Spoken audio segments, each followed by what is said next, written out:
We'll get started here. As you may know, I'm Doug Guthrie. I'm the Dean of the Business School here, and I work closely with your Dean, Isabelle Bijou, and I love all aspects of education, but I have a special place in my heart for undergraduate education. I think it's kind of the most interesting and core battleground for what it is that we're trying to do. And so I want to talk a little bit about where we are as a school, and then spend some time just talking with you. I prepared a series of slides and just some information about where we're going and what we're doing, but I'm really here for you this evening, and so if you have questions or comments or want to go off on a tangent, please don't hesitate to interrupt. I won't think you're rude. I'll just think you're gung-ho and want to talk about the issues, and so I won't think anything negative about you. So please, if you want to ask hard questions or questions that go off in different directions, please. But if you just also want to sit back and listen, I'll leave some time for questions at the end. So I like to usually start these conversations with thinking about the history of business school education and where we are as an institution. And in many ways, I think that actually maps on to the history of the American economy in some ways. How many know who, well, let me ask this question. Who's the most influential economist of the 20th century, in your view? Sir? In creating the platform for the 20th century, I would say Adam Smith. Contemporary, I just don't know. Okay. I would say John Maynard Keynes. Why do you say Keynes? Well, I studied Keynes in high school, and I've continually seen him come up throughout my classes about kind of his economic ideas and how it was involved with Reagan, for example, and how he used what Keynes had spoken about. And I've just seen his kind of ideas and thoughts come up throughout our history courses as well. Okay. Anybody else have a thought? And one of the other big ones in the last century is Milton Friedman. Yeah, the champion of free market economics. So I would put these two together and just tweak a little bit of what you said in terms of the history. In the first half of the 20th century, or at least from 1930, the Great Depression, until about 1970, it was certainly John Maynard Keynes. Keynes, we lived in kind of a Keynesian mixed economy. We lived in a world in which we actually thought deeply about the role of the state in the economy. That didn't seem like a bad thing to many people. But around 1970, our country went through somewhat of a revolution in its economic thinking. And this was a very important revolution because it set us on a course that we're still kind of shaking out today. That revolution occurred for a couple of reasons. First of all, although we experienced the longest sustained period of economic growth in the post-World War II America from about 1946 until 1970, the country ran into many problems in 1970. We started having real problems that eventually evolved into the oil shocks of the early 1970s, what was later called stagflation. We had seen the growth of union power during this time period, and we had seen a relatively high marginal tax rate for Americans, particularly for wealthy Americans. And so there was a big sort of class war brewing, if you will. Now, during that time, there was a very kind of mathematically talented academic who was also viewed as a little bit of an extremist in his thinking, that emerged in the Chicago School in the late 1950s and 1960s. Chicago, the University of Chicago, of course, being famous for economics. And his name was Milton Friedman. Now, in the 60s, he wasn't taken so seriously as a mainstream economic thinker, but his ideas converging with what was happening in the U.S. economy in the early 1970s really created sort of a firestorm for transforming how we think about things economically. Friedman was, I always like to think of his clarion call or his moment in which he announced his arrival as a public intellectual, not just an ivory tower intellectual, but a true public intellectual, was in September 14th, 1970, when he appeared on the cover of the New York Times Magazine and wrote an article that basically said all of this stuff about labor and stakeholders and social responsibility, that is not the business of business. The business of business is one thing and one thing only, and it follows the line of thinking of methodological individualism in neoclassical economic theory, which is that people and corporations have one purpose, and that is to maximize profit. And if we don't allow corporations to do that, we're going to become a much less efficient economy. Now, I fundamentally believe the world is not that simple, but that was actually a world in which people, and a time in which people were willing to listen to that call. Now, eventually, Friedman goes through sort of an interesting transformation. He's just sort of this little academic guy, if you've ever seen him. He actually has a wife that is, he and his wife are about the same height, and they wore the same glasses.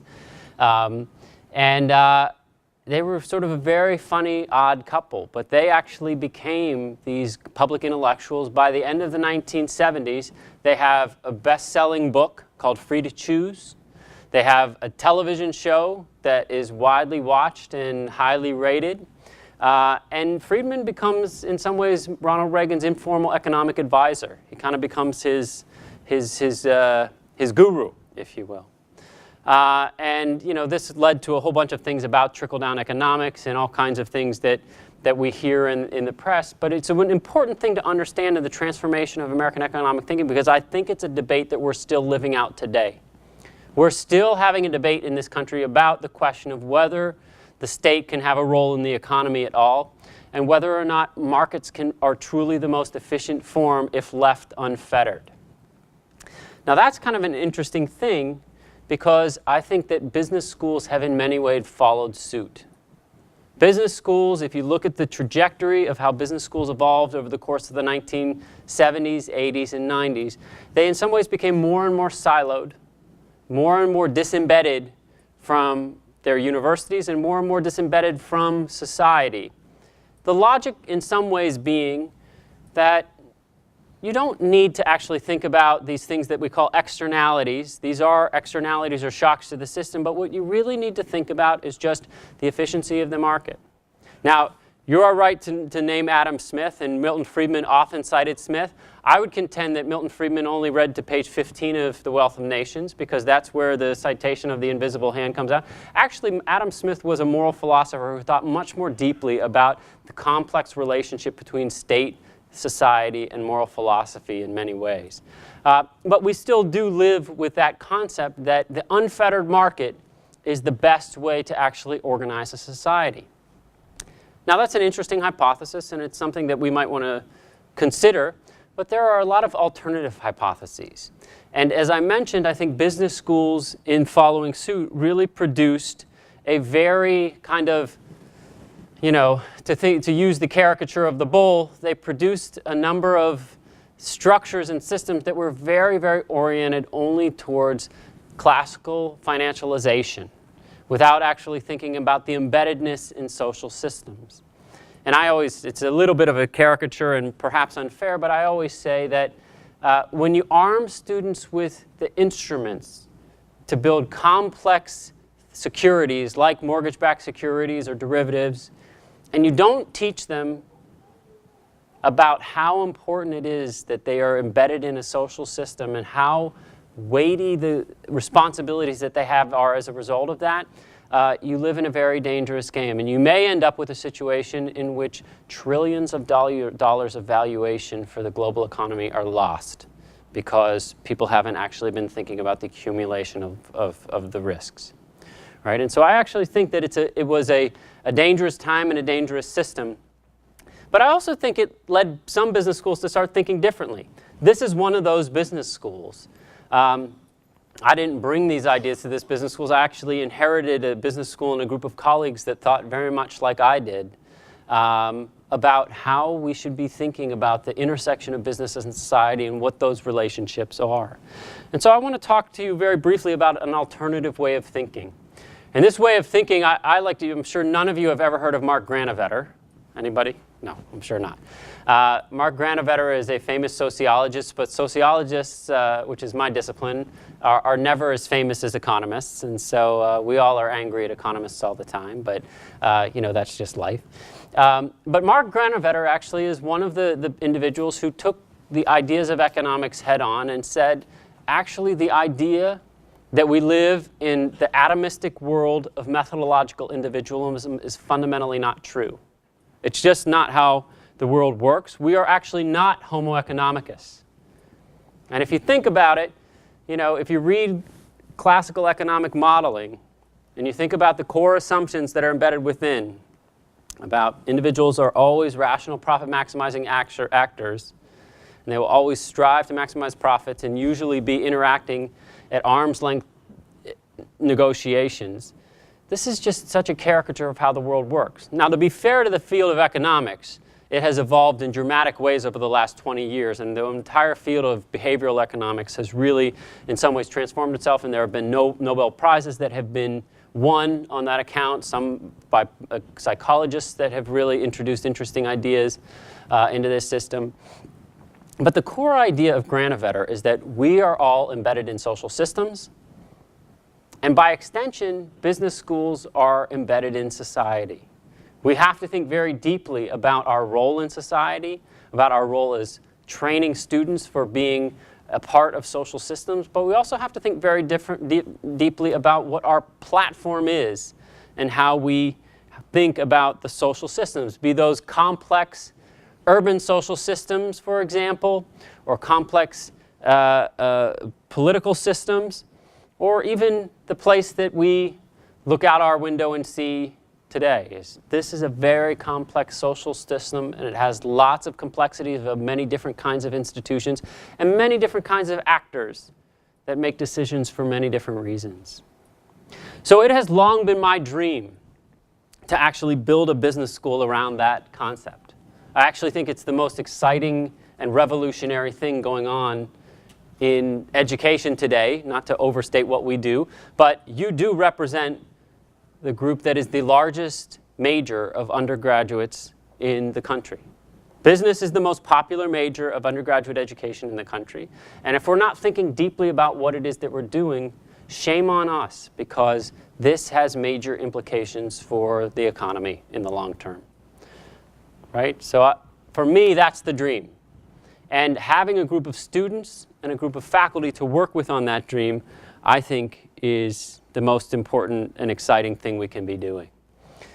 So I thought deeply about this over the course of my career, but I also have a lot of colleagues who have spent a lot of time thinking about it as well. And the real vision, the concept here, is to be a part of a business school that thinks extensively about the intersection of business and society and teaches students to think about that from the get-go. Just this morning, today, I was in my first FYDP class, and this is what I was talking about, because I wanted to engage with students on the question of why we're doing what we're doing. It's not just professional development, but it's actually the opportunity to talk to you. Some of you who are, any freshmen here? So some of you who are 18 years old and embarking on a college career and thinking about what you're going to do in the future. But this is also a formative stage for you all. And this is a moment in which we have time, and a captive audience, by the way, to talk to you about what it is that we believe and see if maybe we can convince you that this is a good way to see the world. So I fundamentally believe in this intersection of business and society, but it's not just because that intersection exists. It's also because business is potentially one of the greatest sources for transformation in the world that we live in, particularly in a capitalist world.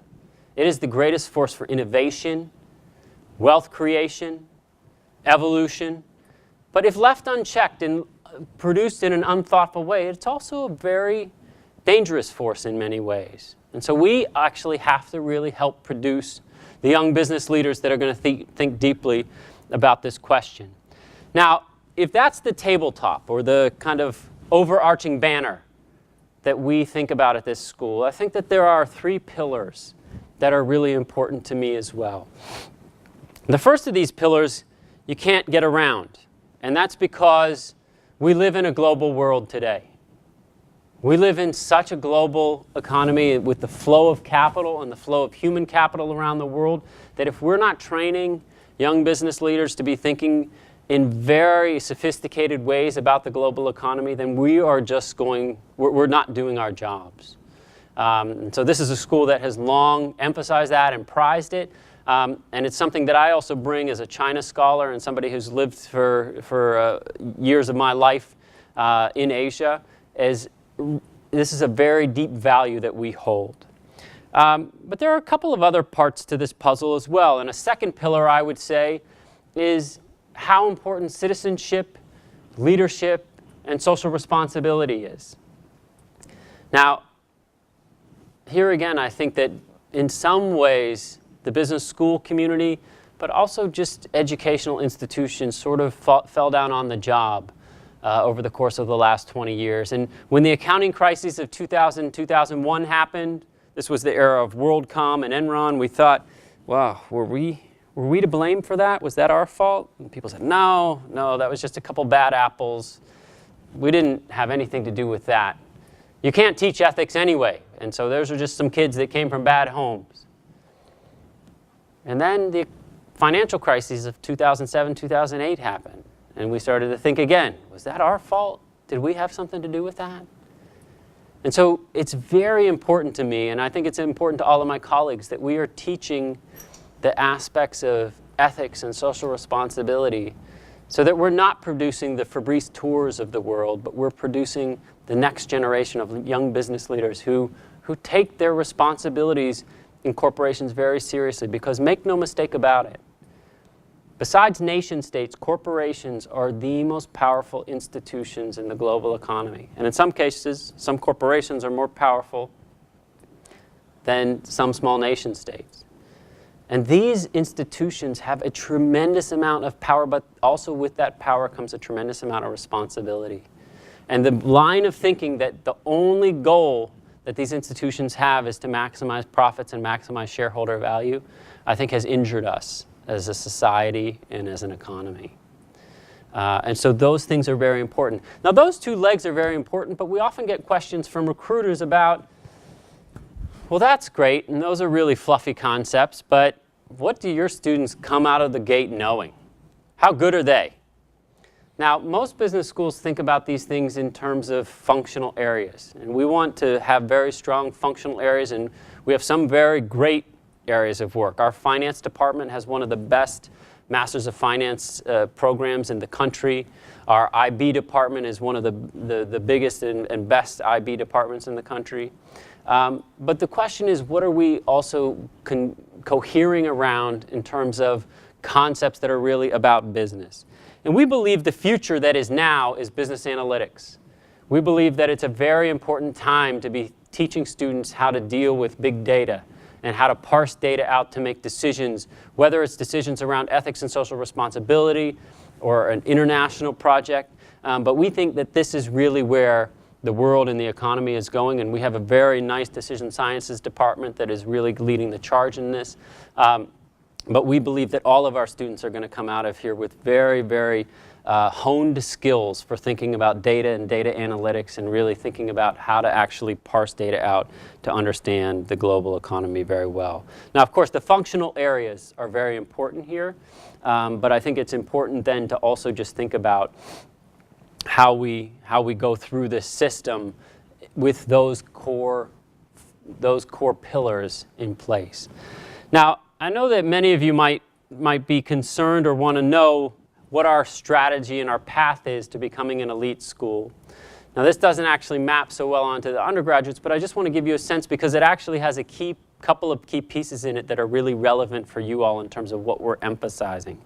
Now, one of the reasons I say it doesn't map well onto what the undergraduate rankings are about is the undergraduate rankings are, in my opinion, a little bit of a farce because they just are, some kind of 5-point scale that deans fill out. But actually, the Business Week rankings do capture something. And so I want to let you know some of the things that we're emphasizing that are really relevant for what your experiences in the school are. The first thing that I think is really interesting to note in all of this is that rankings usually break down into 3 core areas. They break down basically into student quality, which is a very important thing, and it's an input. It's basically how talented you all are. But it's not just how talented you are, but it's also how hard you work when you get here, which I think is a very important thing. They also break down into the interesting things that we do. How do we brand ourselves, right? What is our What is our thing? And so I want to talk about some of those things, because not only should we be a school that understands what we are at the intersection of business and society, but we also need to be a school that really thinks about the innovative programs that we're engaging in.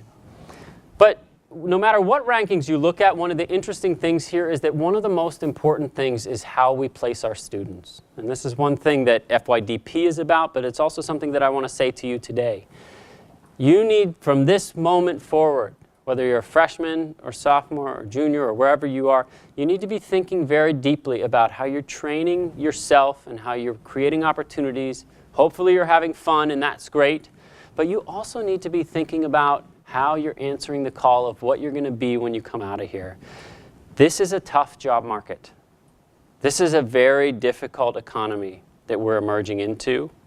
And to my mind, and I think Isabel feels the same, we believe that it is our core responsibility to train you academically in a rigorous fashion and also provide the opportunities for you to get jobs. This is not some high-minded thing on one side and student services on the other. We actually believe that they are an integrated core function of what we do. And if we're not doing that, we are not doing our jobs. We are not guarding this public trust that we've been given well. And so to us, it's very important. And so there's a reason why it's such a big part of the rankings. Now, I do think it's an interesting thing then to think about how these things are influenced. We invest very heavily in career services. And if you haven't made use of the Career Services Center yet, please do so. This is a very important thing, and we can only provide the water, and we can only lead you to it. But at some point, you have to go out and grab it. But we have a number of different programs that we've invested in that I think are very, very important programs that really matter for what we do. Of course, who you are also depends on how well we do with this. And we invest very heavily in things like scholarship. GW is actually, although we're always mentioned as one of the most expensive schools in the country at the undergraduate level, we have a much bigger scholarship rate than most of our peer schools, and we're proud of that. We don't talk about it as much as some other schools might in the media, but we're very proud of what we do with that, and we want to continue to provide opportunities for students.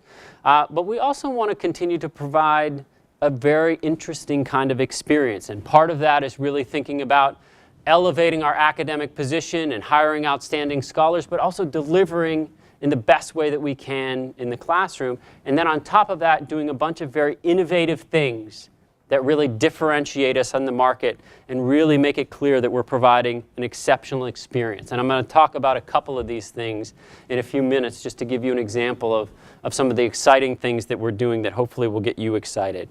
Now, all of these things take resources, and we have resources through a number of things, but the key thing that these allow me to do is to go out and raise money philanthropically in order to actually fund the kinds of things that we do. Now, I want to also give you a sense of just how complex we are as an organization. We have a very, very complex set of programs. There's no other business school that you will find in the country, I don't think, that has 18-degree granting programs. Right? Most business schools have a maximum of about 6.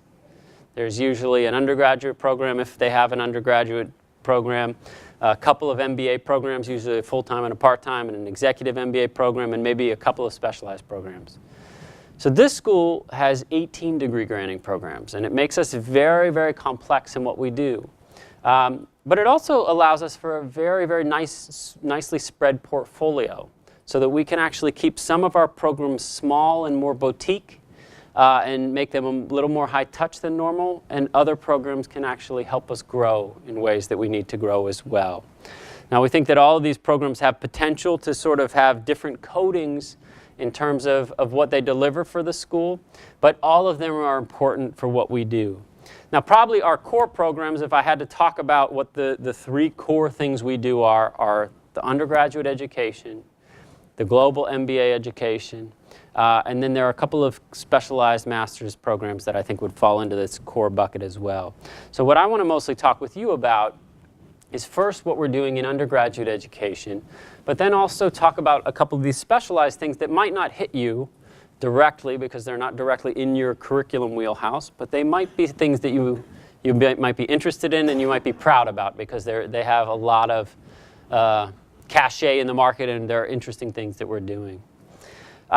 So we've been thinking a lot about undergraduate curricular reform. Your dean has just recently kind of launched a process in which a number of things have been started, a number of exciting conversations have been started. She's talking now, she's been through it with a curriculum committee, and now she's going to be talking with faculty about it. So there are some very interesting things on the horizon that are coming for the undergraduate curriculum. I will just say in the broadest terms that I think it's very important to think very deeply about two things. The first is the relationship between business education and liberal arts education. And here I'll just say that I think of the undergraduate business degree as very different from the graduate business degree. I think it is very important for you to be embedded in your university and to think about how you can expand your mind. I hear the questions often from students about whether they should, double major in finance and economics, or double major in finance and accounting, or what's the best combination to get me a job. And my answer is usually pick an area and become proficient, become excellent in that functional area, but then get out of the business school and find your passion. Find something that makes you interesting. Find something that you are passionate about and that you can talk about, that shows you know something about the world, whether it's international politics or some other country or the arts or theater or English literature, but something that is outside of this world, because you will find that what recruiters want is they want smart people, first and foremost. They want people who have functional skills, but they want people who have passions and a breadth of knowledge. It's one of the things that students often miss. When you're walking into an organization, and particularly when you're going to be a young person who's a junior associate at an investment bank or wherever you are, you're going to be working 60, 70, 80 hours a week, and you're going to be next door to people, and people are going to want to know that you have some interest in the world, something that you're passionate about, something that you can talk about, something that really drives you. Because what they care most about is whether you're curious, whether you can actually learn, right? Not whether you've mastered all the skills that a college has to answer in a narrow area, but whether you have a breadth of knowledge and a breadth of curiosity that will make you a high potential person in the future. So I would just exhort you to use the liberal arts tools that are here. We have a big university. We already push you out into that university about 40 to 50% now. But make sure you just choose your time out there in a way that allows you to capitalize on the opportunities that this education offers you. Because I think that is, if you don't do that, you're missing an opportunity. Now, I will also say that we think a lot about, at the undergraduate level, how to build a curriculum around the intersection of business and society. And so we're very excited about this as it maps directly onto the branding of the school. All of the things that are part of the university strategic plan, globalization, citizenship and leadership, public policy, these are all things that we care about as well. And so as this curricular reform unfolds, it's going to be very much targeted towards what the undergraduate opportunities are. But it will also be targeted, as I mentioned, towards preparing you for the future. This is a very difficult job market. And so we really need to make sure that you're prepared. I'm not trying to scare you, but it's important. You got to think about it, and you got to think about it strategically. Now, I want to mention a couple of things that we've done that are initiatives that may have actually provide some opportunities for you all in the coming years. And so keep your ear to the ground and ask us about them as they evolve. One of the things that I think about with respect to being an embedded business school is being a school that actually really thinks about our role in society and gives back in some way. So this year, 2 years ago when I came here, I thought a lot about this issue, and I wasn't sure how well we were doing. Sure, we talk a good game about the World Bank and the IMF and the IFC and Washington, D.C., but I couldn't see how we were actually doing it. How are we providing opportunities for our students to actually really be embedded, to actually utilize Washington, D.C.? And one of the things that happened sort of serendipitously is we got into a conversation with the city about how we could help them. And this was an interesting conversation because typically I think when you think of Washington, D.C. and you think about the opportunities that you have as a student here, you think of Capitol Hill, you think about internships with congressmen, you think about maybe K Street. But there actually is this very interesting thing that is a very underfunded city that is the nation's capital. And it's a city that was really struggling. And so I thought, well, as a business school, we have an obligation to be a platform for engaging. And initially, I think we were kind of feeling each other out, and we didn't really know how we could actually help. I didn't know how I could help them. They didn't know how I could help them. I mean, it was just sort of a funny kind of dance. But eventually, we got deeper and deeper into conversations. I took the deputy mayor for planning and economic development to China, and we looked at a couple of business opportunities about investing and thought about opening up a China office in Shanghai. And eventually that conversation led to another one in which the deputy mayor said, you know, we have some money to do a strategic plan. We don't have enough money to hire a McKinsey, but is there a way that we could do something that would bring students into the fold? Is there a way that we could actually do something that would provide opportunities to harness the brain power that you have of young intellectuals who want to work hard in some area?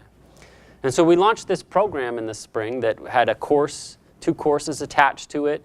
And eventually, with 16 MBA students from the district, 6 of them GW students, we basically did all the research that ended up producing, we haven't produced it yet, but we're in the end game of producing the city's strategic economic planning.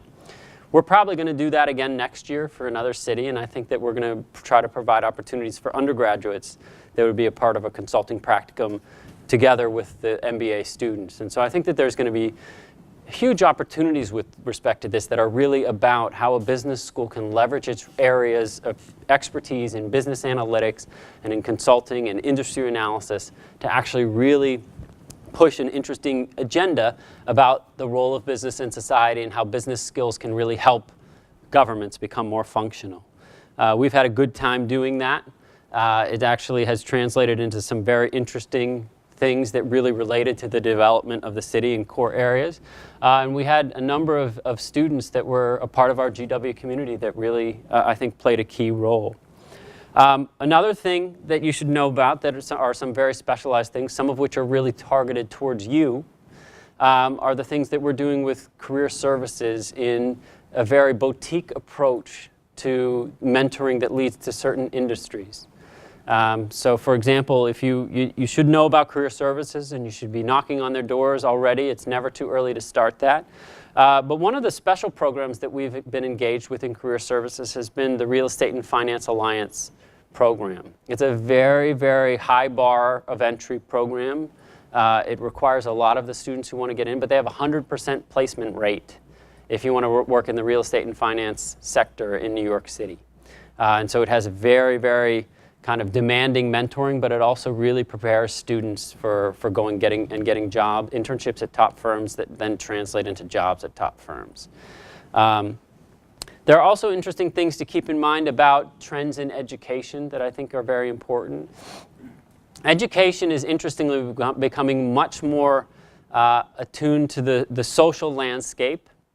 But that social landscape doesn't mean the massification of education, which is what these massive open online course offerings are about. These are, in my opinion, sort of gimmicky because they just sort of throw open the doors and say education is just about posting things online. But we actually believe that there's a very specific way that you can actually harness online education to actually drill down to the level of the individual and customize things for individuals specifically. That's a very different thing than massive open online coursework. And so it's an area that we're playing in right now and working to move through very aggressively. This is a world that's very much connected to social media, and so it's something that we're really working hard to play with, but it's also something that I think is going to be a very important part of the kinds of offerings that you'll be seeing. You may also sometimes see a bunch of very big people walking around our halls. We have a new program called the STAR EMBA program that's mostly an executive MBA program for professional football players. It's mostly for professional athletes in general, but it's really targeted around the NFL. But it's a very neat program. It's gotten a tremendous amount of press over the last couple of years because we really have worked hard to develop a pipeline and a class of the best professional athletes that are out there in terms of their educational acumen. Some of them are people who have been multiple Super Bowl winners, but have also been honor students at Cornell and other places. And so these kinds of things, I think, are very interesting and innovative things that then lead to more fundraising opportunities and give us a lot of opportunities to really be doing distinctive things in the marketplace. Another thing that we're doing that I think is going to have major impact is we're right now building one of the programs that I think is going to be one of the best in the country for elevating women who are at high potential positions in their careers onto corporate boards. This is a big topic that people are talking about a lot, but I think few places have really cracked how to do this effectively, and so it's another one of the programs that we're interested in and we're very proud of. The last thing I want to talk to you about, and then I just want to leave some time for questions, is the international developments that we're having. I think that these are things that you all can benefit from at points in your career. We're in the process of really building these out. We've kind of thought very extensively about different parts of the world that we might want to be engaged in. We've thought of China, Brazil, someplace in the Middle East, perhaps sub-Saharan Africa. As a China scholar myself, I've really kind of pushed us along, and it's actually become not just a program of the business school, but also one of the university as a whole, to really go deep in what we're doing in China. And so I want to take a few minutes to just kind of update you on what we're doing there. Our China program has become very interesting. It's in some ways, in my opinion, become a defining moment, not just for GWSB, but also for the university as a whole. We have very quickly become a part of a very elite select group of universities in China in terms of their global positioning. These days everybody has study abroad programs everywhere, and there's nothing wrong with those.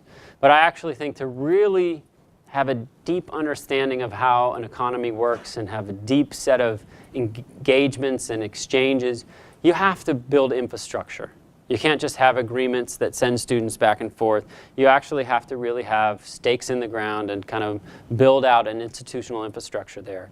Right now in China, there are 4 universities that are regarded as sort of a cut above all the others in terms of what their engagement is. Those are NYU, Duke, Liverpool, and Nottingham. We are right now joining that category of that, so we're probably the 5th in that group that is heading for independent degree granting status in China. It's a very, very arduous process. It takes a lot of investment and a lot of work, and so we have a whole strategic infrastructure that we are building out there. We're building a campus in Suzhou, which I'm a very big advocate of what I call a second-tier city strategy. I think many universities have offices and think about sending their students to Shanghai and Beijing, which I think is great. But I think if you've spent any time in China, you will know that Shanghai and Beijing are wonderful cities, but these are cosmopolitan centers. And hanging out in a hotel in Shanghai and Beijing is nice, but it's not China. If you really want to understand China, you have to get inside of China. You have to be in places like Suzhou and see the Suzhou Industrial Park, or Xi'an, or Chengdu, or Dalian. And these are places that actually are really, in some ways, the drivers of economic transformation in what's going on in China today. So that's the kind of experience that our students are going to be having. We recently signed a deal with the Suzhou Industrial Park Commission. We also have a very extensive relationship with Renmin University that has its satellite campus actually in the Suzhou Industrial Park. And so we have a very nice kind of partnership going on there that I think is really in some ways going to be transformative for us. And as I said, we're kind of on the path to really building a reputation as one of the key universities that is really positioned there. And so I hope in the near future you all are going to be able to actually get some of the benefit of that. For those of you who have a couple years with us still, there's going to be very exciting things going on in these areas. And that doesn't mean you have to go to China to get the exciting international experiences. But it does mean that there are interesting opportunities that are going to be happening there and in Brazil eventually in the future. And we're also negotiating some new things in Europe. And so we really believe in the possibility that comes along with this. And I hope you guys can be as excited about it as we are. So I want to just stop right there and then take questions and you know, see what you all want to talk about. Thank you. Hi, my name is Max Chen. I'm a junior in the School of Business, concentrating in international business and minoring in sustainability. I really agreed with you when you talked about the need to teach students how business is embedded in social programs, and especially in today's modern environment, sustainability is starting to become a very big issue. Business oftentimes is a catalyst for getting people to pursue sustainability because it is a tool of persuasion in order to show people that it's not only ethical but also economical. As a sustainability minor, I'm really interested in learning about the intersection between business and society, between business and sustainability. However, looking over the green courses listed so far, there's only one business sustainability course that has not been launched yet. Do you see the potential for the School of Business to increase the amount of its business sustainability courses? It's a great question. I do see the potential, and we will surely be doing it. But here is another example of where I would want to gently push you out into the university if your credits allow for it. Because, you know, to be very frank, a lot of business schools talk about sustainability. And I think a lot of them take a very narrow slice of it. And that slice is usually either in strategy or marketing. So usually, if you look at most of the work in this space, it's about how do you frame this in the right way? So that's the marketing piece. Or from a strategic perspective, what is the strategic positioning that gives you power in the marketplace to differentiate, or however you want to think about that? Which is all fine and good, but if you talk to George Coelho, for example, who's one of our trustees, who's a very high-power private equity guy in sustainability, he will tell you that is not what you need to know. If you want to work for my private equity firm, I need you to know some of the technicalities of what it takes from an engineering standpoint to build photovoltaic arrays. I need you to know the public policy and law about these kinds of issues. I need you to know from a very a deeply held understanding what solar systems are. Now, we don't have those things, but the university does. And so here's what for me, the important thing is I want students to leverage us for what we can do, but leverage the university for what it can do.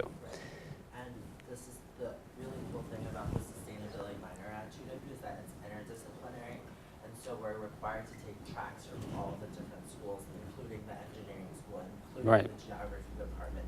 However, what is currently lacking right now in the course list are business courses. Right. And so I'm not excusing that. We need to actually really fill that out, but the important thing for me is that you're leveraging the rest of the university, because those are actually the important things. What George Coelho would tell you is that I need you to understand finance and accounting and all the things that go on in business, and then sustainability is almost an external part of what we do. Now, we have a couple of people internally. Sustainability is connected to everything. No. I'm not arguing that it's not a part of what the business is, but in terms of core functional areas that businesses teach, there are very few business schools that actually teach sustainability well in terms of what you actually need. You have to actually have technical skills in engineering that we can't actually deliver. You have to have public policy and law aspects that we can't deliver either. Now, we are hiring people that have more of these kinds of skills. So Michael Curley has just joined the faculty, and he's somebody who has some of these crossover skills. And we're looking at another person who is a political scientist who has these kinds of crossover skills.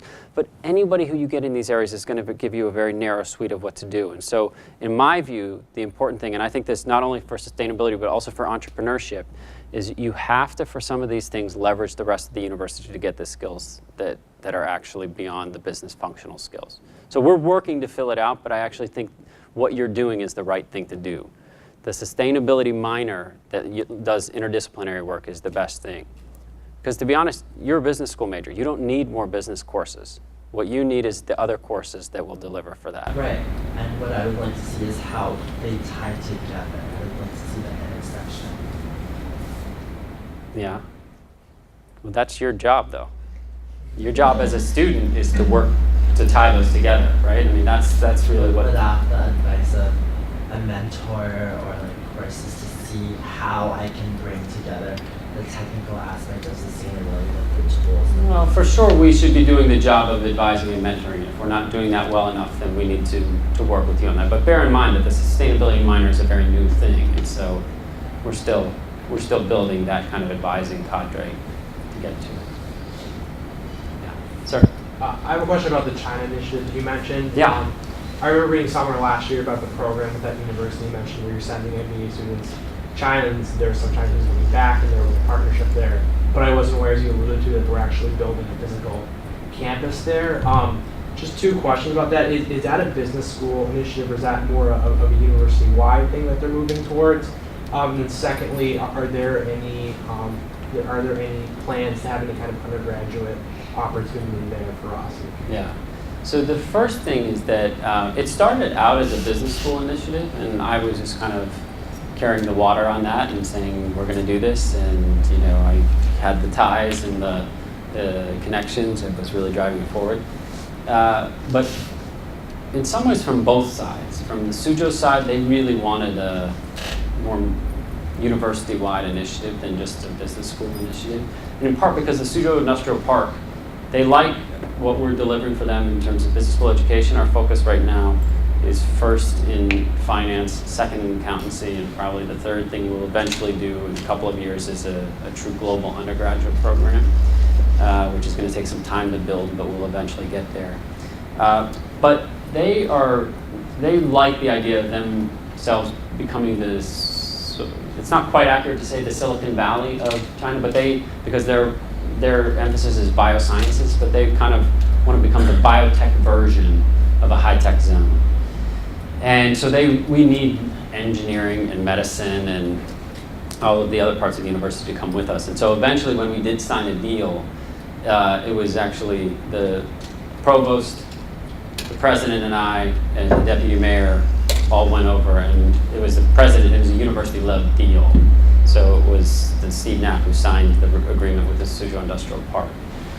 And so we're very committed as an entire university to be doing this. We're very much taking the lead on this, but there are some things that Columbian College is now doing that they'll probably be the next one to roll out a program there, and on and on. And we hope that public health gets involved and medical school gets involved.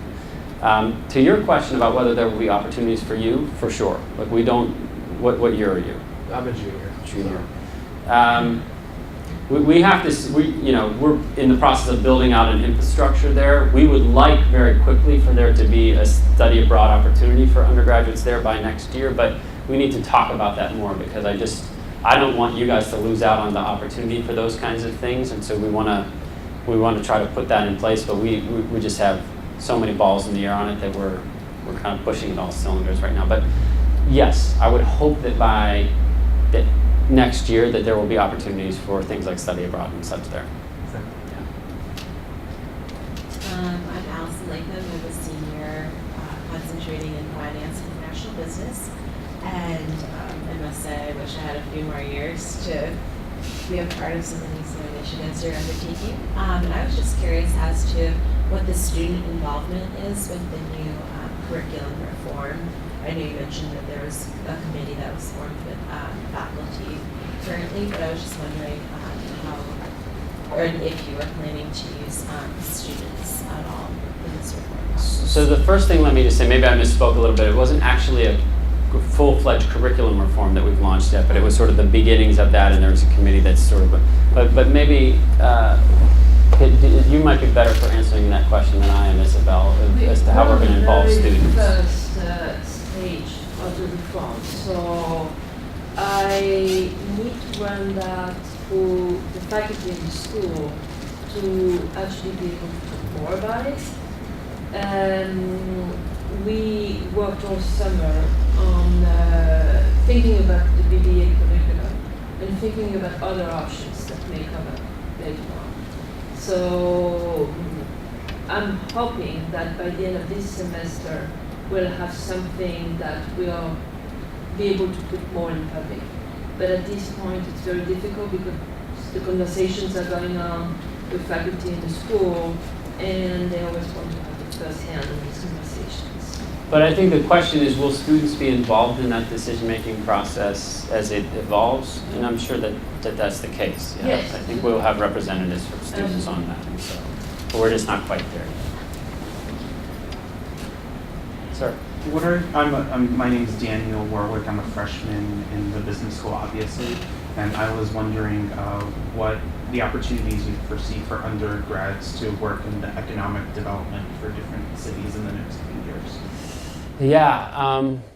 So my hope is that with this next phase, so we did the strategic planning for DC this year, and it worked very well. It was a lot of work, and it was very complex, but from a pedagogical standpoint, it created a lot of really good opportunities for the MBA students, and it created a lot of, I think, very unique consulting experiences for them that gave them access that they wouldn't have had even just in a normal consulting internship.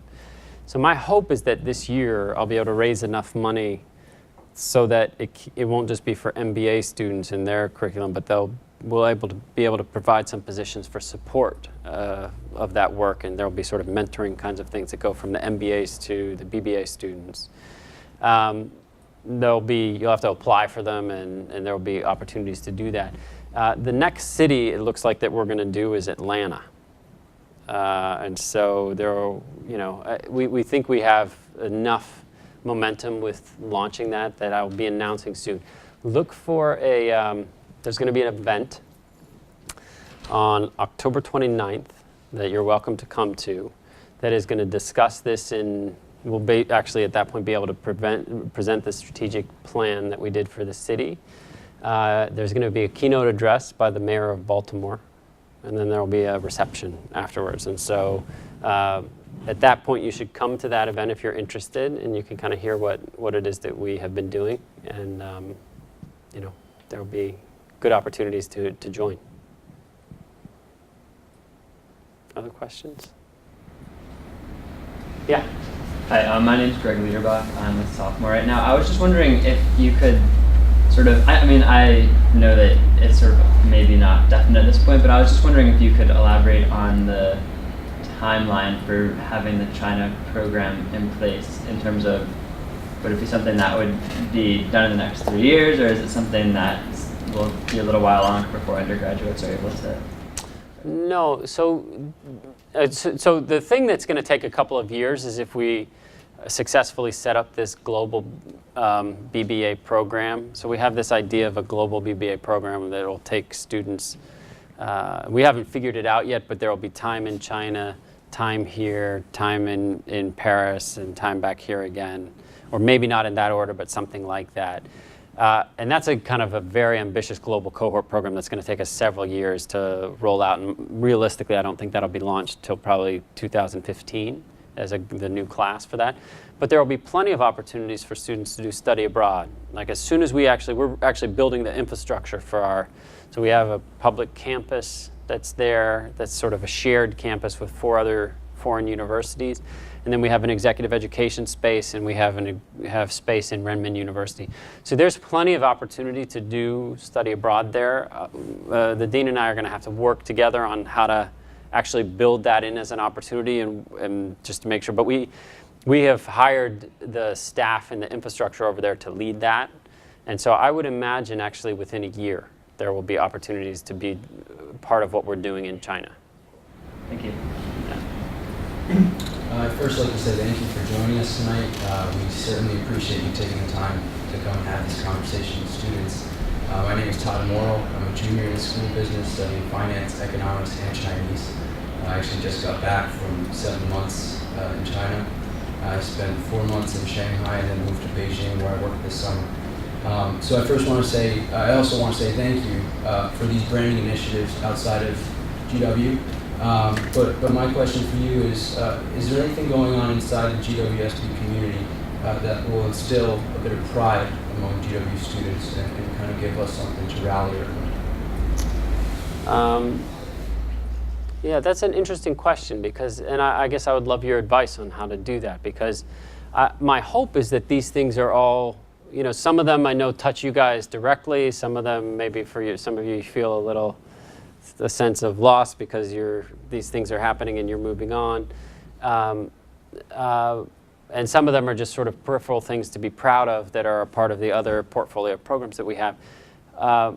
But I'd love to work with you guys on figuring out how we can really build that pride because it's really essential. And I don't know if that's just a matter of me spending more time with you and kind of getting us excited about things, or if it's us doing things that are more specifically focused on you know, just the core things that are bread and butter of the undergraduate programs. And so we should meet and talk about it because I'd really love to hear about it, and maybe I could even meet with some people in groups and talk about that idea because I want you all to feel just how much you're not just an important, but maybe, you know, one of the most important parts of what we do, and I truly believe that. But we also need to make sure that you're actually feeling that you're proud of all of the stuff we're doing as well. So let's find some time to talk about it. Yeah. Any other questions? All right, well, I'll let you get to your food.